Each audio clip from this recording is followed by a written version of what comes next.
আমাদের আশা বর্ষের ফল জনতা জনাব তারেক রহমান এখন আপনাদের সম্মুখে প্রধান অতিথির বক্তব্য রাখবেন। জনাব তারেক রহমান, আপনারা স্লোগান বন্ধ করেন। জনাব তারেক রহমান এখন আপনাদের সম্মুখে বক্তব্য রাখছেন। সকল ধন্যবাদ।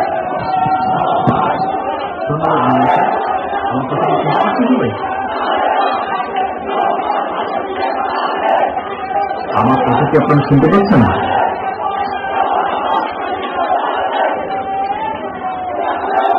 মোমিন সাহেব, আমার কথা কি আপনারা শুনতে পাচ্ছেন?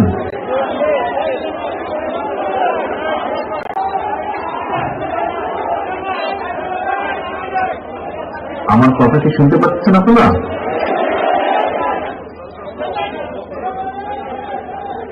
আচ্ছা, বিসমিল্লাহির রহমানির রহিম।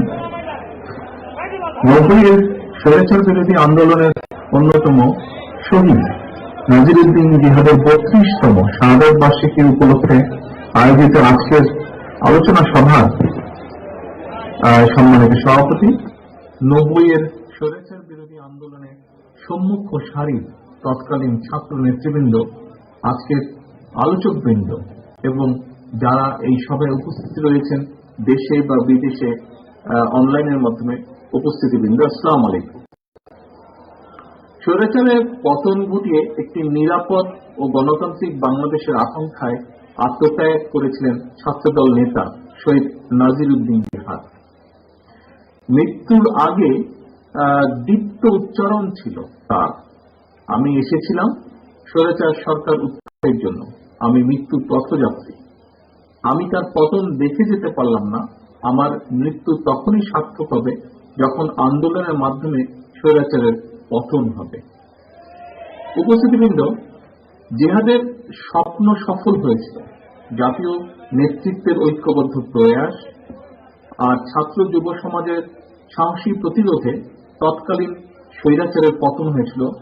বাংলাদেশ ফিরে পেয়েছিল গণতন্ত্র।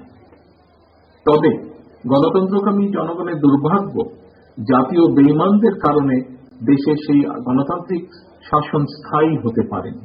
বরং আজকের নির্মম বাস্তবতা হল ৭৫-এর ৭ই নভেম্বরের পরাজিত অপশক্তি আর তাদের দোসরদের হাতে এখন খোদ পুরো বাংলাদেশটাই আজ জীবন। দেশে গণতন্ত্র প্রতিষ্ঠার দাবি করায় ৯০-এর ১০ই অক্টোবর নাজিরউদ্দিন জিহাদকে পুলিশের গুলিতে জীবন দিতে হয়েছিল। আর জিহাদ হত্যার ৩২ বছর পর এখন গণতন্ত্র দূরেই থাক। মহাসচিব সাহেব একটু আগেই বলেছেন, ঠিক একইভাবে আমিও বলতে চাই যে গণতন্ত্র এখন দূরেই থাক, দেশের স্বাধীনতা ও মর্যাদার পক্ষেও বর্তমানে কথা বলা যায় না। দেশের মর্যাদার পক্ষে কথা বলার কারণে এখানে ছাত্র নেতারা আজকে উপস্থিত আছেন, বহু ছাত্র আজকে উপস্থিত আছে। সকলেরই মনে আছে কয়েকদিন আগের ঘটনা, ২ বছর আগের ঘটনা, যে বুয়েটের শিক্ষার্থী আবরার ফাহাদকে এই নিশিরাতের অবৈধ সরকারের ছাত্র সংগঠনের খুনিরা পিটিয়ে হত্যা করেছিল শুধুমাত্র দেশের মর্যাদার পক্ষে কথা বলার কারণে। আবরারকে যারা পিটিয়ে হত্যা করেছিল তারা কিন্তু কেউ বিদেশি কেউ ছিল না, কোনো ভিনদেশি ছিল না। এরা বাংলাদেশেরই আলো বাতাসে বেড়ে উঠেছিল। এরা লগি বৈঠাধারী ৯০ রাজাকার।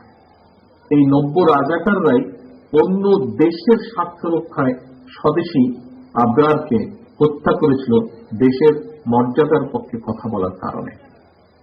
সুতরাং আজকের নির্মম বাস্তবতা হল সাম্য, মানবিক মর্যাদা, বিচার। মুক্তিযুদ্ধের যে এইসব মূল মন্ত্রে যে দেশটি স্বাধীন হয়েছিল, দেশটি আর সেখানে নেই এখন। বরং গণতন্ত্র এবং ভোটের অধিকার দূরে থাক, দেশের স্বাধীনতাই এখন হুমকির সম্মুখীন বলা যায়। এ কারণেই উপস্থিতিবৃন্দ, এ কারণে আমি মনে করি নাজিরউদ্দিন জিহাদ দেশে গণতন্ত্র প্রতিষ্ঠার আন্দোলনের শহীদ, আর আবরার ফাহাদ বাংলাদেশের স্বাধীনতা রক্ষার যুদ্ধের প্রথম শহীদ। আবরার হত্যাকাণ্ড প্রমাণ করেছে যে বাংলাদেশ বর্তমানে বেহায়া। দেশে গণতন্ত্র হত্যাকারী, ভোটের অধিকার হরণকারী, সীমান্তে ফেলানি হত্যাকারী, বুয়েটে আবরার হত্যাকারী, সাবেক এমপি ইলিয়াস আলী কিংবা চৌধুরী আলম এর গুম খুন অপহরণকারী, এই প্রতিটি খুন অপহরণ অপহরণের পিছে একটাই উদ্দেশ্য, তা হল বাংলাদেশকে একটি তাবেদার রাষ্ট্র বানিয়ে রাখা। তবে বাংলাদেশের গণতন্ত্রের পক্ষের শক্তি, বাংলাদেশের জাতীয়তাবাদী শক্তি বারবার প্রতিবার দেশবিরোধী সকল ষড়যন্ত্রকে রুখে দিয়েছিল। 1975 সালের 7ই নভেম্বর সেনাবাহিনী এবং জনগণকে সঙ্গে নিয়ে বাংলাদেশকে তাবেদার রাষ্ট্র বানানোর ষড়যন্ত্র রুখে দিয়েছিলেন বাংলাদেশের স্বাধীনতার ঘোষক শহীদ রাষ্ট্রপতি জিয়াউর রহমান। 75 সালের 7ই নভেম্বরের সেই পরাজিত অপশক্তির ষড়যন্ত্রই কিন্তু স্বাধীনতার ঘোষককে পরবর্তীতে প্রাণ দিতে হয়েছে। বাংলাদেশের জাতীয়তাবাদী শক্তির ঐক্যের প্রতীক, স্বৈরাচার বিরোধী আন্দোলনের আপসী নেত্রী mother of democracy Begum Khaleda Zia আজ যে প্রতিহিংসার বেড়াজালে বন্দী, এটিও দেশপ্রেমিক জাতীয়তাবাদী শক্তির বিরুদ্ধে ধারাবাহিক ষড়যন্ত্র বা চক্রান্তেরই একটি অংশ। কারণ বাংলাদেশের জনগণের কাছে শহীদ জিয়া মানেই মুক্তিযুদ্ধের বাংলাদেশ, শহীদ জিয়া মানেই নৈরাজ্য মুক্ত একটি বাংলাদেশ, খালেদা জিয়া মানেই গণতান্ত্রিক বাংলাদেশ, খালেদা জিয়া মানেই দুর্নীতিমুক্ত মানবিক বাংলাদেশ। এখানেই এই আজকের অপশক্তির ভয়। সেজন্যই নিজেদের কলঙ্কিত অতীত বর্তমান ধামাচাপা দিতেই স্বাধীনতার ঘোষকের বিরুদ্ধে, দেশনেত্রীর বিরুদ্ধে, বিএনপির বিরুদ্ধে প্রতিনিয়ত চলছে মিথ্যাচার অপপ্রচার। দেশে আজ গণতন্ত্র নির্বাসিত, এটি সর্বজন স্বীকৃত, মানবাধিকার ভুলুণ্ঠিত, পৃথিবীময় এটি স্বীকৃত।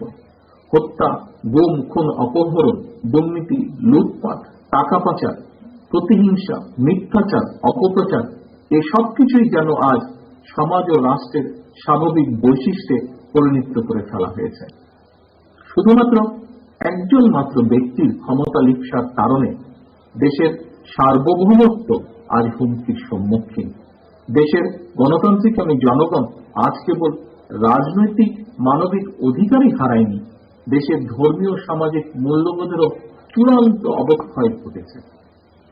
মহাজোট নামে আওয়ামী অপশক্তি এখন মডেল মসজিদ নির্মাণের নামে দুর্নীতি করে, গরিবদের ঘর বানিয়ে দেওয়ার নামে দুর্নীতি করে, এমনকি প্রলয়ঙ্করী কোভিড পরিস্থিতি নিয়েও দুর্নীতি করতে এদের বিবেক বাঁধেনি একবারও। দুর্নীতি এদের নীতিতে পরিণত হয়েছে। এর কারণ এই অপশক্তি খোদ রাষ্ট্র ক্ষমতায় কুক্ষিগত করে রেখেছে দুর্নীতির মাধ্যমে।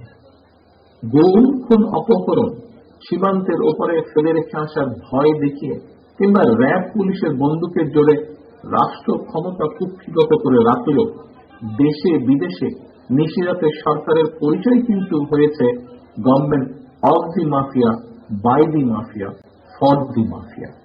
এই মাফিয়ারা দেশের বিরোধী দল, মত এবং স্বাধীনচেতা মানবিক মর্যাদা সম্পন্ন প্রতিটি মানুষকে প্রতিনিয়ত অপমান অপদস্থ করে যাচ্ছে। প্রিয় উপস্থিতিবৃন্দ, মুক্তিযুদ্ধের সময় স্বাধীনতাকামী মানুষের সঙ্গে হানাদার বাহিনী যেমন আচরণ করত, আপনারা খেয়াল করে দেখবেন বর্তমান নিশ্চিতের সরকার ও নাগরিকদের সঙ্গে একই রকম আচরণ করছে। 71 সালের মহান মুক্তিযুদ্ধের সময় হানাদার বাহিনী মুক্তিযোদ্ধাদের খুঁজে না পেলে তাদের বাবা মা আত্মীয় স্বজনকে ধরে নিয়ে যেত। আর এখন স্বাধীন বাংলাদেশেও এই নিশিরাতের আওয়ামী পেটুয়া বাহিনী এবং লগি বৈঠাধারী নব্য রাজাকাররা ভিন্ন দল, মত এবং গণতন্ত্রকামী মানুষের সঙ্গে মুক্তিযোদ্ধাকালীন পাক রাজাদার বাহিনীর মতনই আচরণ করছে। একটু আগে মহাসচিব এখানে উল্লেখ করেছেন একটি ঘটনা, আমরা কম বেশি সবাই জানি, এই তো 5-6 দিন আগের ঘটনা। ঢাকা মহানগর ছাত্রদলের একজন নেতাকে না পেয়ে মাগুরায় তার বাড়ি থেকে আওয়ামী পেটুয়া বাহিনীর সদস্যরা তার বৃদ্ধ পিতা এবং চাচাকে ধরে নিয়ে গেছে। মহাসচিব যে এই ঘটনাটা একটু আগে উল্লেখ করেছেন, আমিও একই সেই ঘটনার পুনরাবৃত্তি করে বলছি যে সবাই চেনেন আপনারা একজন সাংবাদিক আমেরিকান প্রবাসী। নিঃশ্বাসের সরকারের সমালোচনা করায় 3 সন্তানের জননী এবং তার বোনকে আওয়ামী পেটিয়া বাহিনীরা সদস্যরা তাকেও বাসা থেকে ধরে নিয়ে গেছে। সুতরাং এই যে দেশে চলমান যে সংকট, এটি কিন্তু বিএনপির একার সংকট নয়। লগি বৈঠাধারী কতিপয় নব্য রাজাকার কিংবা তাদের গোষ্ঠী ছাড়া দেশের চলমান সংকট দেশের গণতন্ত্রকামী প্রতিটি নাগরিকের সংকট। কেউ নিরাপদ নয় বর্তমানে এই দেশে। তাই দেশের বর্তমান পরিস্থিতিতে বিশেষ করে তরুণ ও যুব সমাজের দৃষ্টি আকর্ষণ করে আমি কথা বলতে চাই। খুনি লুটেরা চক্র এভাবেই কি ব্যর্থ করে দিবে মুক্তিযুদ্ধের মাধ্যমে অর্জিত বাংলাদেশের স্বাধীনতা, নাকি স্বাধীনতা এবং গণতন্ত্র রক্ষায় 71, 75, 90 এর মতন আবারও ঘুরে দাঁড়াবে ছাত্র যুব সমাজ? 71-এর মুক্তিযুদ্ধ আমাদেরকে এনে দিয়েছিল একটি স্বাধীন রাষ্ট্র, স্বাধীন বাংলাদেশ। 75-এর 7ই নভেম্বরের বিপ্লব সুসংহত করেছিল আমাদের স্বাধীনতা, সার্বভৌমত্ব। পথ হারা বাংলাদেশকে অন্ধকার থেকে এনে দিয়েছিল আলোর পথে। আর 90-এর আন্দোলন বাংলাদেশকে করেছিল স্বৈরাচার মুক্ত। 90-এর স্বৈরাচার বিরোধী আন্দোলনে যারা সেই সময় বিশেষ করে ছাত্র সমাজের নেতৃত্ব দিয়েছিলেন আপনারা, তাদের অনেকেই আজ জাতীয় রাজনীতিতে সামনের কাতারে, জাতীয়তাবাদী রাজনীতির ধারক বাহক। প্রিয় তরুণ প্রজন্মের ভাই ও বোনেরা, মা মাতৃভূমি আজ সংকটে। বর্তমানে তরুণ প্রজন্মের সামনে বাংলাদেশের স্বাধীনতা এবং দেশের মর্যাদা রক্ষায় এই মুহূর্তে সবচেয়ে বড় চ্যালেঞ্জ। আজকের তরুণ যুব প্রজন্মই আগামী দিনের বাংলাদেশ। তাই এই চ্যালেঞ্জ মোকাবেলা করে দেশি বিদেশি মাফিয়া চক্রের কবল থেকে বাংলাদেশকে উদ্ধার করতে 52, 69, 71, 75, 90 এর মতন তরুণ ছাত্র যুব সমাজকেই এগিয়ে আসতে হবে। মা মাতৃভূমির মর্যাদা রক্ষায় ঐক্যবদ্ধভাবে সাহসের সঙ্গে প্রয়োজনে রাজপথের দখল নিতে হবে।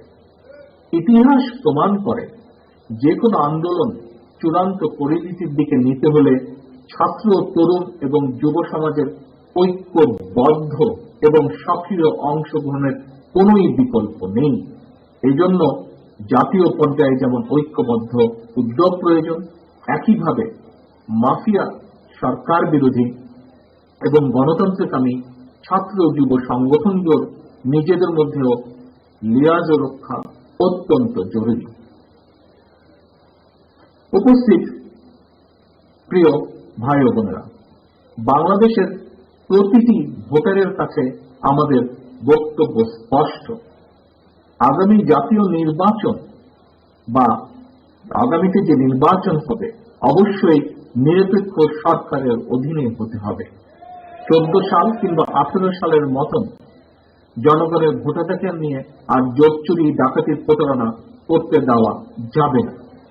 জনদাবি মেনে নিয়ে ক্ষমতা দখলকারী চক্র যদি নির্বাচনকালীন নিরপেক্ষ সরকার ব্যবস্থা মেনে নেয়, তাহলে একটি অবাধ ও সুষ্ঠু নিরপেক্ষ নির্বাচনের মাধ্যমে দেশে বিরাজমান সংকটের সমাধান করা সম্ভব।